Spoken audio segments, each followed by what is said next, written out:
So thank you for this introduction. And in this talk, we will study a very simple form of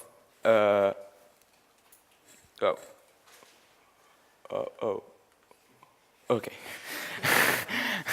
And in this talk, we will study a very simple form of stream cipher, which are the filtered LFSR. And first, what is a filtered LFSR? So a linear feedback shift register is defined by its primitive characteristic polynomial. It is well known that this polynomial has to be chosen primitive to guarantee the longest period of the output sequence ST here. And obviously, LFSR are linear, so they are used as building blocks in a lot of stream cipher. And here we have a very simple form, which is one LFSR and a filtering function. That means exactly that all the successive internal states of the LFSR are filtered by a Boolean function f. And most of the time, the Boolean function are given with their algebraic normal form, which is a multivariate representation of Boolean function. So firstly, I will explain to you what is the monomial equivalence, which was introduced in 2010 by Rotella and Sid. And I will show you that this nonlinear equivalence does not impact the algebraic attacks. And secondly, I will present our main result, which is the univariate correlation attacks. And I will explain to you how we can perform and mount an attack. And this attack allows an attacker to apply a divide and conquer technique. And this is quite surprising because we only have one LFSR. This is very important because it's the weakness that we use. Because if we take an LFSR of size n, then the successive internal states have a really strong mathematical structure. And more precisely, the content of the LFSR, which is an n-bit word, can be identified with element in the finite field f2 to the n, where n is the length of the LFSR. And if we have a primitive polynomial characteristic, then it defines a primitive root, here alpha, on the finite field f2 to the n. And if we choose an appropriate basis to represent the element on the finite field, then the next state function of the LFSR consists in multiplying by alpha, where alpha is the primitive root of the finite field. So if we denote the initial internal state x0, then at each time t, the internal state of the LFSR is exactly x0 times alpha to dt. And we just express the element in the LFSR as element in the finite field, so we must do the same for filtering function. And there exists a univariate representation for Boolean function, and which is a polynomial. And to make it clear in all the talk, I will denote with capital letters when we talk about univariate representation. And the output sequence is then f of x0 times alpha to dt, where alpha is a primitive root of a finite field, defining by the primitive characteristic polynomial. X0 is the initial internal state, and f the filtering function, but seen as a univariate representation. So now, and this is also important, I will explain to you what is the monomial equivalence introduced by Rotella and Sid. So let's consider a filtered LFSR with a filtering function f, a primitive characteristic polynomial p defining a primitive root alpha and of size n. Then the output sequence has this form and is expressed with f, x0, and alpha. But now, if we consider a second filtered LFSR, second generator, but same size, but with a different primitive characteristic polynomial. Then it defines a different primitive root of the finite field. And alpha and beta are both primitive elements on the finite field. So there exists k, co-prime to 2 to the n minus 1, such that beta equals alpha to the k. And then the output sequence S prime t can be expressed with g, the filtering function of our new generator, and y0 and alpha, and k. And moreover, if g of x equals f of x to the r, where r is exactly the inverse of k modulo 2 to the n minus 1, then the output sequence here can then be expressed with f, y0, and alpha. And to conclude this, if y0 equals x0 to the k, then s prime t equals st. That means exactly that this generator and this generator produce the same set of sequences. And also, there is a one-to-one correspondence between the initial states x0 and the initial states y0. And in this sense, we say that these two generators are equivalent. Because if an attacker performs an attack on this generator, he can recover y0, and y0 equals x0 to the k, so he can recover x0. And an external case of this equivalence is when the filtering function is a linear component of a monomial permutation. So if we have an R co-prime to 2 to the n minus 1, then we can make the transformation as before. The new filtering function here is trace of x to the R times k, and R times k equals 1 modulo 2 to the n minus 1. So the filtering function is a trace of x, and it's linear. So as it's linear, this generator here is equivalent to a plane LFSR. And this could be believed strong, because we know some good exponent R, such that this Boolean function here have very strong cryptographic properties as algebraic immunity or nonlinearity.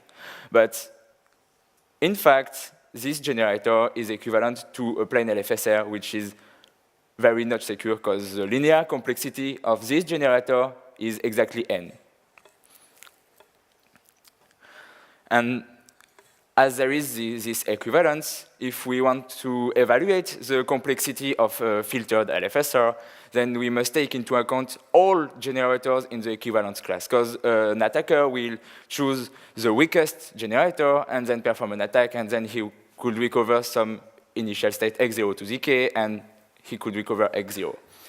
And when Ronium and Sid introduced their equivalence here, their monomial equivalence, they asked two questions, which are what is the impact of this equivalence regarding algebraic attacks and correlation attacks. And I will show that this has no impact on algebraic attacks, but this is clearly not the case for correlation attacks. So the most basic algebraic attacks consist in writing all equations and linearizing a system. And those attacks are linked to the so-called linear complexity, which is denoted by lambda here. And it has been shown many years ago that this linear complexity, here lambda, is exactly the number of non-zero coefficients in the univariate representation of f. This explains exactly what we had here, because trace of x to the r has exactly n non-zero coefficient on its univariate representation, so we have a generator with linear complexity n. And also, it has been proved that this linear complexity determines the complexity of more sophisticated algebraic attacks. So regarding this representation, it is easy to see that the monomial equivalence does not affect the complexity of algebraic attacks on filtered LFSR. But this is clearly not the case for filtered LFSR, and I will show you why, and I will show you that we can mount an attack and apply a divide and conquer technique.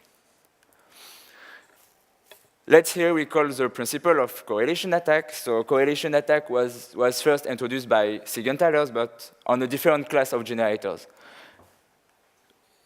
Siegenthaler's attack applies when on combination generators,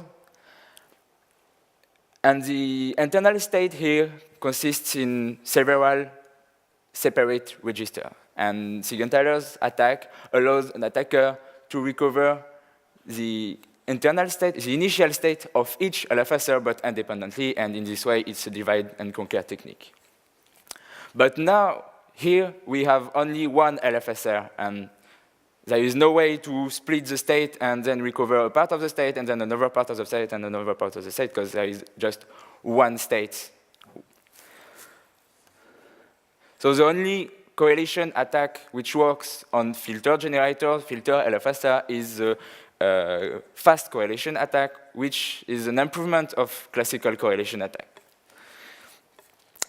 But it works only if our filtering function f is correlated to some linear function here. And if it's correlated to some linear function here, then there is, well, we can perform a fast correlation attack to recover x0 here.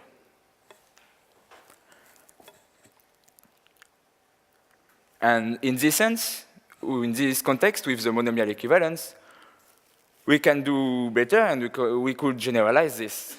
Because the security criterion besides the fast correlation attack is the nonlinearity criterion. This means exactly that our filtering function must be at a high distance from all linear functions.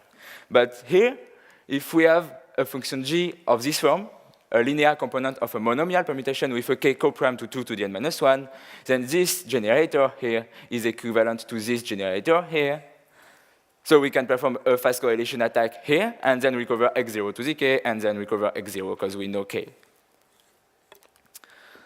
And with this monomial equivalence, we do not longer need the nonlinearity criterion, but we need the generalized nonlinearity criterion, which is the distance to all monomial function, with an exponent coprime to 2 to the n-1. And this criterion was first introduced in 2001 by Gong and Youssef, but without any cryptographic motivation. But here, we just show that this is a relevant security criterion for filtered LFSR. And now, an interesting question is what happens if the exponent is not coprime to 2 to the n-1. And this is very interesting, because we have no longer an equivalence, because k defines no longer a permutation. And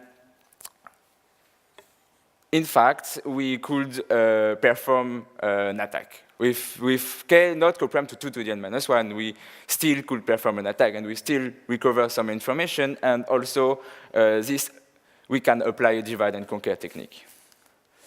So now, suppose that k is not coprime to 2 to the n-1, and our filtering function here is correlated to some filtering function g here, but g has this form, h of x to the k, with k not coprime to 2 to the n-1. Then this generator, here, this filtered LFSR, is correlated to this new filtered LFSR. But as k is not coprime to 2 to the n-1, this polynomial p alpha to the k is no longer primitive. We have not the longest sequence, the longest period of the sequence here, because this is no longer primitive. But as this is no longer primitive, the number of possible internal states in this LFSR is strictly smaller than 2 to the n-1. And more precisely, the number of states in this red generator here, this red LFSR, is exactly the order of the element alpha to the k, the order in the field alpha to the k. And as the order of alpha to the k is strictly smaller than 2 to the n-1, it can be very interesting to perform a classical correlation attack, and then recover x0 to the k. And we can make an exhaustive search on all possible values for x0 to the k with this time complexity. And this time complexity, tau k is strictly smaller than 2 to the n-1, so this could be smaller than 2 to the n-1, which is the exhaustive search. But x0 to the k is not x0. K is not co-prime to 2 to the n minus 1, so we cannot make the inverse transformation. But more precisely, we have x0 to the k, and if we represent elements on the finite field, we can show that we still recover log of tau k bit of information on x0, where tau k is still the order of alpha to the k. And if we have two exponents k1 and k2, then we can combine two classical correlation attacks on two different Boolean functions, and we can recover more information. And we can combine several classical correlation attacks to recover more parts of the initial state. And also, when we have performed our classical correlation attack, we can make an exhaustive search to recover the remaining bits of the initial state. Also, there is the first improvement, because this time complexity, which is the time complexity for classical correlation attack, can be reduced to this time complexity here, because epsilon is the bias between our filtering function g and our filtering function f. This time complexity can be reduced to this time complexity with a fast Fourier transformation. And a small fact is, and it's easy to show, we only take filtering function f balanced. Balance is, f will be always balanced, so it's very easy to show that this epsilon here is always greater than tau k divided by 2 to the n. So this means that we always have, for balance function, we always have a correlation between a function g of the previous form and our filtering function f. And the second improvement is a particular case is when our filtering function h is linear. So when our filtering function h is linear, this means we have only one plane LFSR here. And if also the size of this LFSR is strictly smaller than the size of the original one here, then we can perform a fast correlation attack and recover the same part of information on the initial state x0. And exactly the length of this LFSR is the order of 2 modulo tau k, and it can be smaller, but it can be the same with a polynomial non-primitive. It depends. To conclude this talk, so we just showed that we are able to apply a divide and conquer technique on only one filter generator, filtered LFSR. And mathematically, this means that we, in fact, split the state on the different non-trivial multiplicative subgroups of the finite field f2 to the n. And if 2 to the n minus 1 is not a prime number, we then must generalize the non-linearity criterion. Because we must, the generalized non-linearity criterion is not enough to capture the security for filtered LFSR, because we just showed that we need to take into account the exponent not co-prime to 2 to the n minus 1. A simple way for avoiding this divide and conquer technique is to choose 2 to the n minus 1 a prime number. Because if 2 to the n minus 1 is a prime number, then we have no k co-prime to 2 to the n. We have no k not co-prime to 2 to the n minus 1, so we have not non-trivial multiplicative subgroups of the finite field f2 to the n. But some not so easy open question remains. First, how we can find a good filtering Boolean function. We do not know. And also, it's quite easy to compute efficiently good approximation for Boolean function. The approximation h here, g, a, and h, are quite difficult, because I said before that our filtering function f is often given with its algebraic normal form. And For implementation constraints, our filtering function will take only 20 taps on the LFSR, and the size of the LFSR is, in average, 256 bits. And here we consider filtering function with its entry on F of the finite field with 2 to 256 elements, and then computing the trace representation or finding good approximation for the filtering function could be very, very difficult, because to consider a Boolean function with their multivariate representation or univariate representation with a huge field, it's very difficult. And thank you for your attention.